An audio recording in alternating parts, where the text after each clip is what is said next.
ఆ తర్వాత ఎందరో మహానుభావుల తమ ప్రాణాలు సైతం పణంగా పెట్టి భారతదేశానికి స్వతంత్రం అవటం అనేది జరిగింది.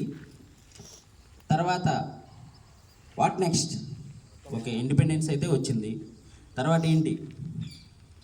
అప్పటిదాకా ఏంటంటే అంతకుముందు ఓల్డెన్ డేస్లో రాజులు రాజ్యాలు ఉండేవి. మన శాస్త్రి గారు చెప్పినట్టు సార్ చెప్పినట్టు రాజులకు అనుగుణంగా రూల్స్ అనేవి ఉండేవి. తర్వాత బ్రిటిష్ వాళ్ళు మనల్ని పరిపాలించారు కాబట్టి బ్రిటిష్ చట్టాలను మనం అమలు పరుస్తూ ఉన్నాము. మరి ఇండిపెండెన్స్ వచ్చింది తర్వాత ఏంటి? అప్పటికి కూడా మనం బ్రిటిష్ వాళ్ళ చట్టాలనే ఫాలో అవుతూ ఉన్నాం. భారతదేశ పరిస్థితి అంటే ఏంటి అనేది మిలియన్ మార్క్స్ ప్రశ్న అయిపోయింది అనమాట. రాజ్యాంగం అనేది లేదు. రాజ్యాంగం రాయటం అనేది ఒక పెను సవాల్గా మారింది. ఆ సవాల్ని స్వీకరించారు డాక్టర్ బిఆర్ అంబేద్కర్ గారు. దీని ముందర కూడా జరిగినాయి, నెహ్రూ గారు రాశారు, కాకపోతే అది ఆమోదించబడలేదు. డాక్టర్ బిఆర్ అంబేద్కర్ గారు డాక్టర్ బాబు రాజేంద్ర ప్రసాద్ గారి నేతృత్వంలో 2 సంవత్సరాల 11 నెలల 18 రోజుల అహర్నిశలు కష్టపడి వనర్చిన కృషి ఫలితమే నేడు ఈ భారత రాజ్యాంగం. ప్రపంచంలోని అతిపెద్ద రాజ్యాంగం. దృఢ అదృఢ. దృఢ అంటే కొన్ని విషయాల్లో చాలా గట్టిగా స్పష్టంగా మార్చలేని విధంగా, కొన్ని విషయాల్లో చాలా సరళంగా అవసరమైన విధంగా నేటి కాలంగా అనుగుణంగా మార్చుకునే విధంగా తయారు చేశారు. అంతేకాకుండా ఈ భారత రాజ్యాంగం తయారు చేసేటప్పుడు ఎన్నో దేశాలు పర్యటించి ఆ దేశాల్లోని గొప్ప గొప్ప విషయాలను మన భారత రాజ్యాంగంలో పొందుపరచడం జరిగిందనమాట.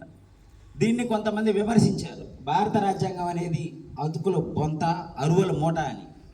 దానికి రాజ్యాంగం రాసినటువంటి డాక్టర్ బిఆర్ అంబేద్కర్ గారు ఒకటే మాట అన్నారు.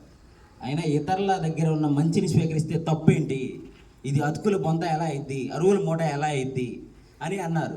సో సర్వసత్తాక సామ్యవాద లౌకిక గణతంత్ర రాజ్యాంగ భారత రాజ్యాంగం అనేది 1949లో ఆమోదించబడింది.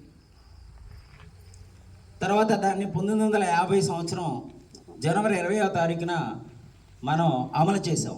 సో ఆ రోజు నుంచి ఈ రిపబ్లిక్ డే అనేది మనం జరుపుకుంటూ వచ్చాం. ప్రపంచంలో ఏ దేశానికి లేనంత గొప్ప రాజ్యాంగం మన భారతదేశానికే ఉంది. లౌకిక అంటే ఏంటి అంటే, మనం కొన్ని దేశాలు వెళ్ళామంటే మత ప్రమేయాలు ఉంటాయి. భారతదేశంలో మటుకి మత ప్రమేయం అనేది ప్రభుత్వం పట్టించుకోదు. మన దేశంలో ఉన్నటువంటి ఫ్రీడమ్ ఏ దేశంలో కూడా ఉండదు. కొన్ని దేశాలు మనం వెళితే దేవాలయాలు లేని దేశాలు కూడా ఉంటాయి. బహిరంగ ప్రార్థన చేసుకోవడం కానీ లేదా వాళ్ళకి ఇష్టం వచ్చిన మతాన్ని ప్రచారం చేసుకునే హక్కు కూడా ఉండదు. కానీ భారతదేశం గొప్పతనం ఏంటంటే ఏ వ్యక్తి అయినా సరే, ఏ మతాన్ని అయినా సరే ఎక్కడైనా ప్రచారం చేసుకునే హక్కు, స్వతంత్రాన్ని మన జాతీయ నాయకులు మనకు అంటిపెట్టుకున్నారనమాట. That's why we are proud of as an Indian. నేనైతే చాలా ఇష్టపడతా భారతదేశాన్ని. ఎందుకంటే కొన్ని దేశాల్లో అయితే అసలు కనీసం బహిరంగంగా వ్యక్తపరిచే పరిస్థితి కూడా ఉండదన్నమాట. ఈ దేశం ఏంటంటే మనం పుట్టడం చాలా గర్వకారణం. అసలు భారతదేశం అనేది ప్రపంచంలోనే చాలా గొప్ప దేశం పురాతన కాలంలో. దురదృష్టవశాత్తు మనల్ని కొంతమంది పరిపాలించి మన వారసత్వాన్ని, మన సంపదను అంతా కొల్లగొట్టి నేడు అభివృద్ధి చెందుతున్న దేశంగా తయారు చేశారు. కాబట్టి మనం వేదాల్లో కానీ చాలా రకరకాల విషయాల్లో కానీ పరిశీలిస్తే ఎంతో నాగరికత దాగుంది అందులో. కానీ అవి ఏంటంటే దురదృష్టవశాత్తు అర్థమయ్యే భాషలో చెప్పాల, సంస్కృతిలోనే వేరే భాషలో ఉన్నాయి. ఇప్పుడు మంత్రాలు ఉన్నాయి మన భారత రాజ్యాంగం, మన భారత ఇది ప్రకారం. దాంట్లో కూడా చాలా ఉంటుంది. ఒక ఆచారం, ఇప్పుడు ముగ్గు వాడతాం మనం. ఎందుకు వాడతాం ముగ్గు అనేది? నేటి కాలంలో ముగ్గు దేంతో వాడుతున్నాం? మామూలుగా వాడుతున్నాం. అంతకుముందు ముగ్గు దేంతో వాడేవాళ్ళు అంటే బియ్యం పొడితే వేసేవాళ్ళు. ఎందుకు వేసేవాళ్ళు? క్రిమికేటికాలు ఇన్సెక్ట్స్ ఉంటాయి కదా కింద, అవి బతకాలనే ఉద్దేశంతో. గడపకి పసుపు పెడతాం. ఎందుకు పెడతాం? యాంటీబయోటిక్ కాబట్టి.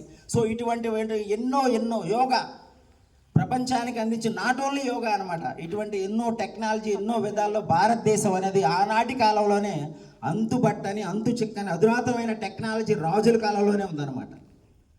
For example Sri Krishnadevaraya golden period, ఆ రాజుల్లో ఆ కాలంలో కానీ కంపేర్ చేస్తే నేటి కాలంలో ఉన్న టెక్నాలజీ కూడా అంతుబట్టని కట్టడాలు కూడా ఉన్నాయి మన భారతదేశంలో ఈనాటికి. So we are proud of as a Indian. Thank you to all. Once again, happy Republic Day, everybody.